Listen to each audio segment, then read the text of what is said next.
మాజీ మంత్రి BRS working president కేటీఆర్పై నిప్పులు చెరిగారు భువనగిరి ఎంపీ చామల కిరణ్ కుమార్ రెడ్డి. తెలంగాణ ప్రభుత్వం అత్యంత ప్రతిష్టాత్మకంగా తీసుకున్న మిస్ వరల్డ్ పోటీలపై కేటీఆర్ విషయం వెలుగక్కుతున్నారని మండిపడ్డారు. మిస్ వరల్డ్ పోటీలకే ఖర్చు కేవలం 27 కోట్ల రూపాయలు మాత్రమేనని, ఇందులో కూడా చాలా వరకు స్పాన్సర్ల ద్వారానే ప్రభుత్వం స్వీకరిస్తుందని, కానీ 250 కోట్ల రూపాయల ఖర్చు అంటూ కేటీఆర్ పేర్కొనడం సిగ్గుచేటన్నారు.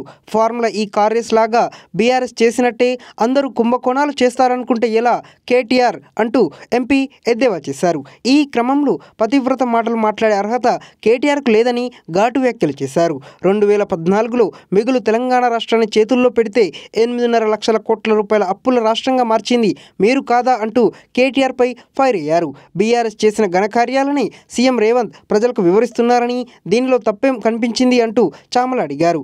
గుమ్మడికాయల దొంగ ఎవరంటే భుజాల తడుపున్నట్టు ఈ పగటి వేషాలేంది కేటీఆర్ అంటూ ఎంపీ చామల మండిపడ్డారు.